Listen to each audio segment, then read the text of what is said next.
Allah sampaikan ya'rifunallah, ya'rifu ni'matallah, summa yungkirunaha wa aksaruhumul kafirun. Kebanyakan mereka mengingkari nikmat Allah padahal mereka mengetahui itu nikmat dari Allah. Ya. Kebanyakan manusia kafir kepada Allah. Jelas betul Pak? Kebanyakan manusia ingkar kepada Allah. Kebanyakan manusia tidak bersyukur kepada Allah Subhanahu wa taala. Jelas. Ini Allah sendiri sampaikan. Sesuai dengan pernyataan iblis, wala tajidu aksarohum syakirin. Kebanyakan hambamu nanti pada hari kiamat yang aku sesatkan dari keturunan Adam ya Allah, tidak akan mau bersyukur kepadamu. Artinya apa? Kebanyakan mereka kufur. Mereka keluar dari kebenaran. Mereka memilih jalan yang sesat, keluar dari jalan yang benar, tidak mau taat kepada Allah dan Rasulnya, lebih mengikuti perangkap iblis dan bala tentara.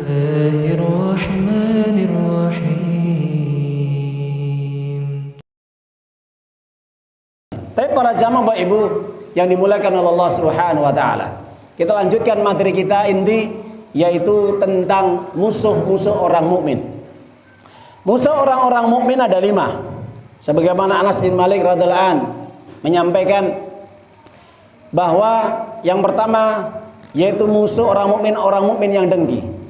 Yang kedua, musuh orang mukmin adalah orang munafik yang membenci. Yang ketiga, musuh orang mukmin adalah jiwa atau nafsu yang senantiasa mengajak kepada keburukan. Yang keempat, musuh orang mukmin adalah yaitu syaitan yang menyesatkan. As-syaitan yudilluhu. Hati-hati Bapak Ibu. Ini yang keempat. Jadi pembahasan kita. Bahwa musuh orang mukmin dalam kehidupan kita, maka Allah sudah memberikan warning. Apa? Tanda kuning, hati-hati. Dalam kehidupan ini pasti ada musuh yang akan terus abadi sampai hari kiamat. Siapa? Syaitan. Betul? Syaitan musuh sampai hari kiamat? Betul. Mana dasarnya?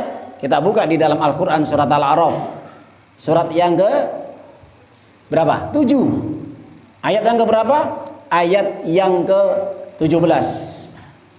Yang dimana Allah Ta'ala ketika mengvonis iblis, ya, mbah buyutnya setan dari kalangan jin yang kafir, maka iblis dia menuntut balik kepada Allah dengan bersumpah, qala fabima aqwaitani laqaudanna lahum siratakal mustaqim. Apa kata iblis Bapak Ibu yang dimuliakan Allah Subhanahu wa taala? Ketika Allah sudah menetapkan memvonis iblis sebagai penduduk neraka karena dia membangkang tidak mau sujud kepada Nabi Adam alaihissalam, maka sudah di blacklist merah. Mulai sekarang sampai hari kiamat, iblis dan juga para pengikutmu dan bala tentaramu, kamu penduduk neraka. Qala ukhruj minha matmumam madkhura laman tabika minhum la amla'anna jahannama minkum ajmain. Ini ayat yang selanjutnya, surat Al-A'raf, nanti bisa dibuka ya. Kalau tidak salah ayat yang ke-18 ini atau 19. Maka ketika Allah memvonis keluar kamu dari surga dalam kondisi yang hina, dalam kondisi yang celaka kamu, dan siapapun yang mengikuti dirimu, langkah-langkahmu, strategimu, bisikan-bisikanmu, dan rencana-rencana jahatmu dan sesatmu, maka akan aku isi neraka jahanam dengan sebanyak-banyaknya dari pengikutmu. Jadi iblis sudah divonis sebagai penduduk neraka. Dan iblis tidak terima, menuntut kepada Allah. Karena engkau ya Allah telah memvonis diriku sebagai makhluk yang penduduk neraka dan sesat, maka mulai saat ini dan hari ini aku bersumpah, karena engkau telah membuat aku sesat, mencela diriku, menghina diriku, dan mengeluarkan aku dari surga, maka aku akan berusaha untuk menghalang-halangi hamba-hambamu dari jalan yang lurus. Jadi para jamaah Ibu, apa tujuan iblis? Menyesatkan manusia, menyesatkan keturunan Adam, menyesatkan kita sebagai umatnya Nabi Muhammad sallallahu alaihi wasallam sampai hari kiamat. Itu tujuan iblis, agenda panjang. Jangka panjangnya apa? Bagaimana seluruh manusia bisa sesat dengan sesat-sesatnya. Maka dari sini Allah juga menyampaikan apa yang diminta oleh iblis, maka Allah akan berikan kesempatan. Ya, maka iblis menyatakan permohonan yang kedua, tsumma la'atiyannahum min baini aydihim wa min khalfihim wa an aymanihim wa an samailihim wa la tajidu aktsarum syakirin. Akan aku datangi mereka wahai Allah. Akan aku datangi mereka dari arah depan, dari arah belakang, dari arah samping kanan, dari arah samping kiri, dan engkau tidak akan mendapati dari hamba-hambamu yang bersyukur kepadamu. Kebanyakan tidak syukur. Jelas Bapak Ibu? Ini janji iblis loh nggih. Iblis menyatakan di hadapan Allah kebanyakan manusia tidak bersyukur. Nggih napa mboten Pak Bu? Betul. Mana ayatnya? Kita buka di dalam surat An-Nahl ayat yang kalau tidak salah 83 ya. Nanti bisa dibuka kalau tidak salah ya. Kadang-kadang saya lupa ayatnya. Allah sampaikan ya'rifunallah, ya'rifu ni'matallah. Tsumma yunkirunaha wa aksaruhumul kafirun. Kebanyakan mereka mengingkari nikmat Allah padahal mereka mengetahui itu nikmat dari Allah. Ya. Kebanyakan manusia kafir kepada Allah. Jelas nomboten Pak Bu? Kebanyakan manusia ingkar kepada Allah. Kebanyakan manusia tidak bersyukur kepada Allah Subhanahu wa taala. Jelas. Ini Allah sendiri sampaikan. Sesuai dengan pernyataan iblis, wala tajidu aksarohum syakirin. Kebanyakan hambamu nanti pada hari kiamat yang aku sesatkan dari keturunan Adam ya Allah, tidak akan mau bersyukur kepadamu. Artinya apa? Kebanyakan mereka kufur. Mereka keluar dari kebenaran. Mereka memilih jalan yang sesat, keluar dari jalan yang benar, tidak mau taat kepada Allah dan Rasulnya, lebih mengikuti perangkap iblis dan bala tentaranya. Jelas Bapak Ibu? Ya, kita pending dulu salat adzan Isya. Jadi tujuan setan jangka panjangnya adalah untuk menyesatkan manusia dari berbagai cara, dari berbagai arah, ya, dari berbagai cara-cara yang dilakukan oleh iblis dan juga para pengikutnya. Maka di sini kita bisa mengambil pemahaman dari para ahli tafsir, sebagaimana Abdullah bin Abbas radhiyallahu an dan juga Ali bin Abi Thalhah dan juga ulama-ulama tafsir yang lain menjelaskan tentang kalimat yang disampaikan oleh Allah di dalam firman-Nya, yaitu la'atiyannahum min baini aydihim wa min khalfihim wa an aymanihim wa an syama'ilihim, bahwa tujuan setan untuk menggoda manusia, menyesatkan manusia dari 4 arah.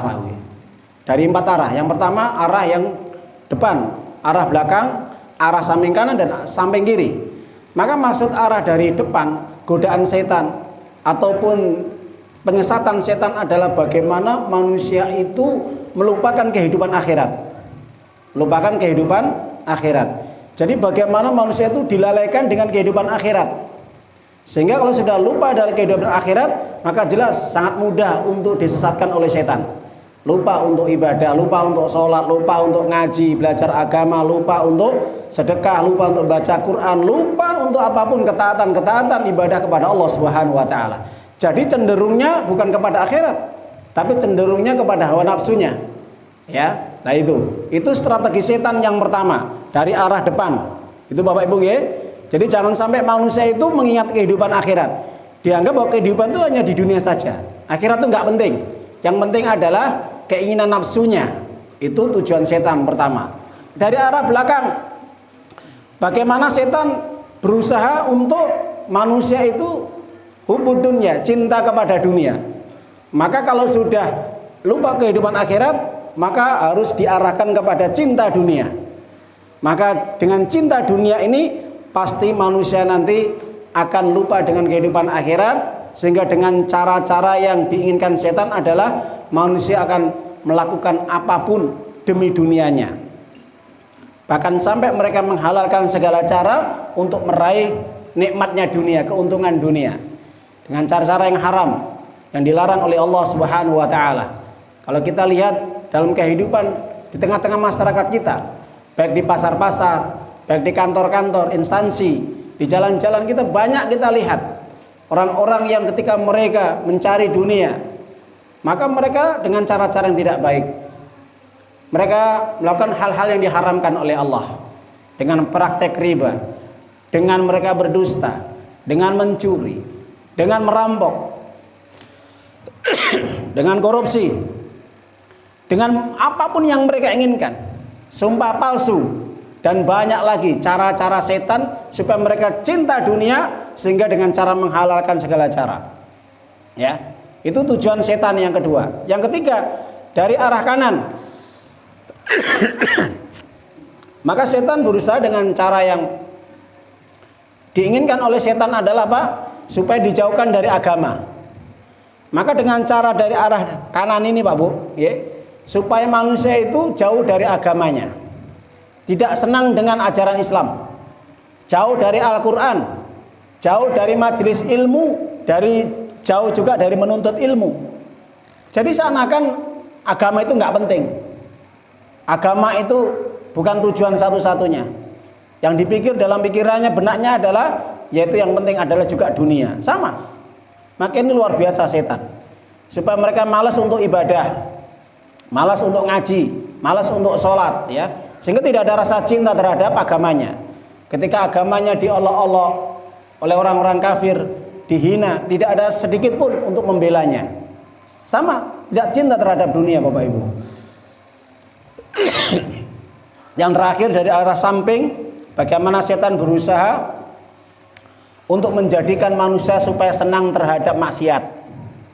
Ketika orang sudah jauh dari agama, tidak suka terhadap agama, benci terhadap agamanya, maka dialihkan supaya cinta terhadap maksiat, cinta terhadap perbuatan dosa.